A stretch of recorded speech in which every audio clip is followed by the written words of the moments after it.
40 বলে সেঞ্চুরি করতে পারে কোহলি। টি-20 বিশ্বকাপে বিরাটে আস্থা সৌরভের।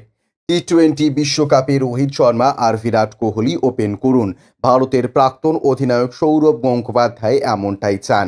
সব ঠিকঠাক মতো থাকলে রোহিত শর্মার হাতেই থাকবে ভারতীয় দলের রিমোট কন্ট্রোল।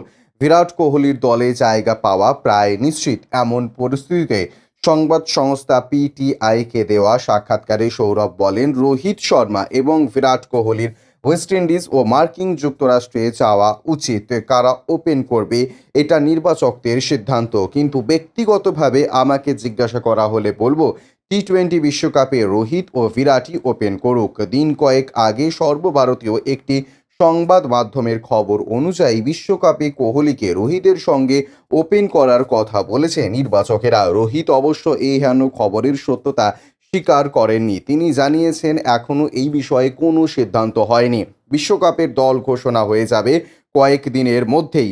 রোহিত শর্মার জন্য সৌরভের পরামর্শ, বিশ্বকাপে ভয় ডরহীন ক্রিকেট খেলুক ভারত।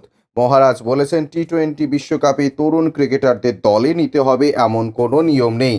জেমস অ্যান্ডারসন এখনও টেস্ট ম্যাচ খেলে চলেছেন। টেস্টে 30 ওভার বল করে মহেন্দ্র সিং ধোনি এখনও ছক্কা মারতে পারে। দুজনেরই বয়স 40 অতিক্রম করেছে। 40 বলে সেঞ্চুরি করার ক্ষমতা রয়েছে কোহলির। টি-20 বিশ্বকাপে ভয় ডরহীন হয়ে খেলতে হয়। এদিকে সংবাদ মাধ্যমের খবর অনুযায়ী 10 জন ক্রিকেটারের জায়গা প্রায় নিশ্চিত। টি-20 ফরম্যাটে 1 number batter Suryakumar Yadav, pacer Jasprit Bumrah, allrounder Ravindra Jadeja, wicket keeper Rishabh Pant, pacer Arshdeep Singh, Mohammed Siraj ও কুলদীপ যাদব বিশ্বকাপের দলে থাকছেনই। Bureau report, UJ news.